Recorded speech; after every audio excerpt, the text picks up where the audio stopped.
Hey everybody, what is up? Ashleigh Mayfield here. I'm excited to come back to you with more all about business, leadership, and real life change. So let's dive in. I have had the absolute honor in my company to be able to pour into some other teams that have nothing to do with me. So as you learn and as you watch more and more about me, I'm driven by community, but community looks different for me. There's certain personalities that are all about, getting together and sharing resources, and I value that, but my natural God-given disposition is really to put my head down and focus on what God has called me to do. So I got I just kind of felt like it was the Lord a few weeks ago to be able to offer services for other teams that are in my company that maybe don't have a strong leader, maybe they don't have a lot of fire in their organization right now, and maybe they just needed a little bit of help. Now, again, I need to preface, this type of action is not my natural disposition. So I know it came from the Lord. And so I've had the honor over the last 2 to 3 weeks of coaching almost 30 other teams. And I can say that it feels really, really good to be able to pour and to give your gift. You fill your cup up so much, and at some point it's got to come back out. And I do believe it's got to come back out with people that don't benefit from you in any way. So I say all this to say, I have gotten the same question with the last 3 teams that I found was truly interesting, the perspective, because they all asked it the same way, just a variety of different words. And they know that I'm passionate about leadership, vision, and culture. And so this was the essence of the question. At any point, is casting vision self-serving? Another team asked it, how do you cast vision in a way that doesn't make it look like it's all about you? And then another team asked something within the ballparks in the vicinity of what the two said. And so, it really kind of tickled and took me back for a second because, the answer is yes and no. Is vision self-serving? Abso-freaking-lutely. Like, the vision that I have is to change my life. It's to advance me. It's to bring me closer to my goals, closer to whatever it is that I think that God has for me. Now, within that, I think that if the vision is only for me and myself, then at some point it is self-serving. And that could be looked at as a negative viewpoint when it's just self-satisfactory, when it's just self-serving. But 9 times out of 10, we are all humans and we are dispositioned to give. We are dispositioned to serve.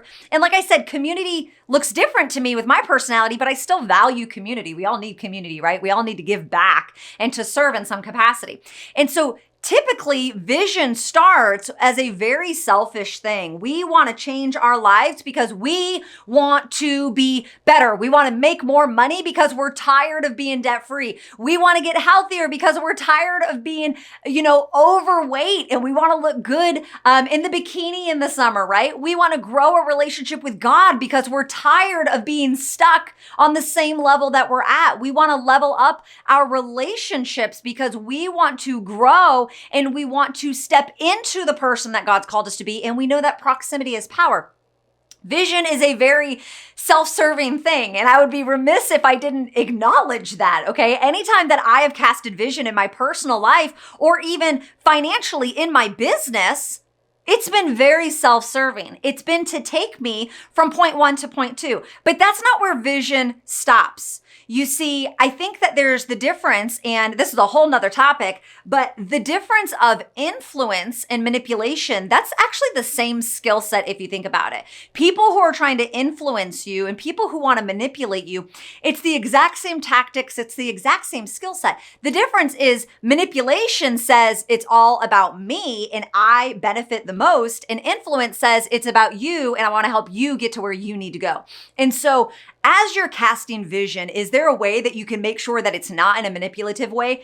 Absolutely. And I don't think vision should be manipulative. I don't think you should ever try to force someone's hand or someone to do something that you want them to do when really it's all for you, right? So the way that I think about vision is every day that I wake up, I have to make sure that I'm filling my cup. Now, there's a variety of ways I do this. I spend time with the Lord. I spend time in my Bible. And I'm not just saying that to church it up. Like, I legitimately do these things. These are practices that I've implemented in my life. But I'm also making sure that I'm doing personal development. I'm making sure that I am listening to things. I am reading things. I am watching things. I am being attentive and absorbing things that are going to develop me in a specific area. I'm also making sure that I'm surrounding myself with people who are bigger thinkers, people who have what I want. I'm also making sure that I'm giving back, because as much as I want to absorb, I want to make sure I'm giving back.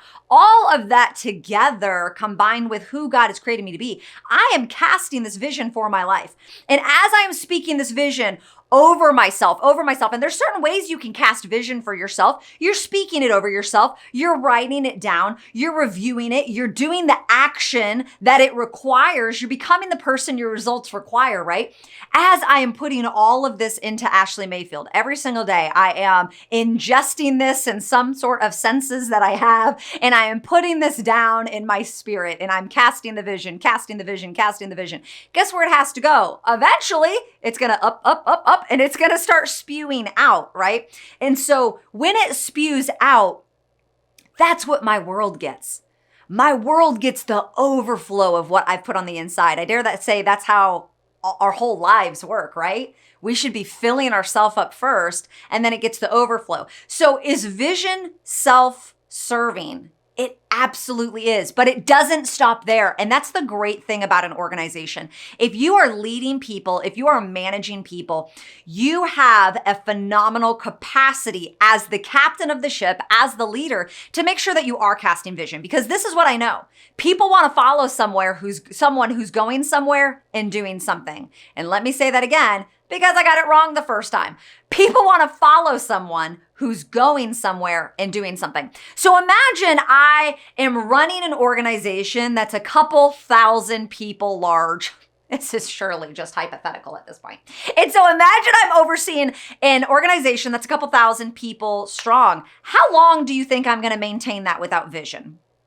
How long do you think I'm going to be able to sustain the work that I've done without something new, without something fresh, without casting something out there about who I am, where I'm going, and what I want to accomplish? And I can tell you, a huge example about vision in me and Jason's life is in November of 2017, we set out to start our debt-free journey. And that started very self-serving. We were tired of drowning in debt. Like there's no way to church it up, right? We were tired of drowning in debt. We were tired of having maxed out credit cards. We were tired of saying no all the time. It was exhausting. And we were honestly just paralyzing ourselves, not just in our life, but with whatever the ministry was that God had for us down the road. We were paralyzing ourselves because we were not being good stewards of our money. And so we made a decision. Now we had tried to go debt free a ton, okay? But we made a decision in November of 2017 that we were going to go 100% debt free. And I'm so honored to say that God just absolutely kissed the whole process. We were able to do it so much faster than we anticipated. We were able, instead of doing it what we planned on paper was going to take 12 months, we firmly believe as we honored God with our finances and as God brought opportunity for us to increase our finances, we were able to go debt free in 6 months. Now, super, super cool. And that was with my online business. That wasn't with the first 6 months of my online business, but it was with the online business that I'm a part of. And, you know, when we got really passionate, one thing that I can say in my company is I'm very passionate about debt-free now, okay? Because it's absolutely changed my life. And I've had a lot of other teams that I've coached. They've even come to me and said, well, how did you get your team passionate? How are you taking the most people debt-free? How has this become a staple point in who you are and a part of your culture? I never once had to go to them and manipulate them and force them to do this. And that right there, that's the power of vision. That's the power of influence. Because as me and Jason started filling in, and in our vernacular and in our repertoire, we started talking about debt-free. We started talking about Dave Ramsey principles. We started talking about increasing our income. We started getting a vision for going debt-free. We started saying no to our kids. We said no to Christmas. As we filled up our cup, with all of this vision of how we wanted life to go, it eventually started pouring out. I never had to. Now, are there moments where you have to go and cast the vision? Absolutely. I had no idea that I wanted to be able to lead an organization of people who were also going to change their life by going debt free. That's not why I started my online business. I didn't even start my online business to go debt free. I was just looking to make some extra money, right? But because my team started seeing the overflow of what I was doing, because they started seeing the debt pay off, because they started seeing me and Jason's excitement, they said, I want that too. And you guys, that's how vision works. Okay. Vision is energy. Energy is something that you cast out there. It's contagious, right? The more I'm speaking it, the more I'm repeating it, the more I'm putting it out there. I'm going debt free. I'm going debt free. Dave Ramsey, increase your income, pay off your debt, say no now so you can say yes later. As I'm regurgitating all these things that I'm putting down, they're coming back out of me. The people that were surrounding my vicinity were like, whoa, whoa, whoa. What's going on in the Mayfield household? Like, we want a piece of that, because I got so passionate about freedom. And so did it start out as a very self-serving thing? Absolutely. We want to go debt free, but it has evolved into something so much more. And I do believe that that is the true essence of vision. When you have a vision for something, it can start because of a pleasure or a pain. We are driven by pain and we are driven by pleasure. So what's that one thing in your life that drives you crazy? What's that one thing that's the thorn in your flesh? For us, it was the dark cloud, the Eeyore lifestyle of drowning in debt. Maybe you're driven by pleasure. Maybe you're driven of the hopes and the dreams of starting a nonprofit, or the hope and the dream of being able to care for children in inner cities, or, I don't know, paint all the rocks in your town. Like, maybe that brings you pleasure. I don't know what brings you pleasure, but what is it? And how can you start casting that vision, not only for yourself, but see that vision grow to fruition? So what started as a really small vision for me and my husband has now infiltrated the people around us, where we've not only been able to make an impact in our organization, specifically with our online business, but also we built a platform in our company, which is super cool to say. My vision didn't start off with that. It started off with something very small. So vision is absolutely self-serving. But if you stop there, I feel like there's fault in your leadership. Allow that vision to go and infiltrate the hearts of other people. Because what I know is if you build it, they will come. And so the more you repeat your vision over and over and over and over, it is going to make a difference in other people. And I feel like some leaders struggle with this because they're obviously afraid of perception. They're afraid of judgment. Oh, well, they're going to think if I encourage them to go left, right? If I encourage someone to go left in my organization or someone that I manage, they're going to think it's just for me. Well, how are you casting that vision? How are you communicating the things to people? Because I do believe the way that you communicate vision, that matters as well. When you're helping someone see the bigger picture of something, you have to make sure you're not just seeing how your pawn in the chess game moves, but how does it impact their pawn? How is it going to change their life? How is it going to bring them freedom or take them to where they want to go? Okay. And so it's not just about you and where you want to go. That's your vision. But when it comes to your organization, when it comes to your business, your team, you got to help them know how it's going to make an impact in their world as well. I also think a lot of times people struggle with it as some form of self-sabotage.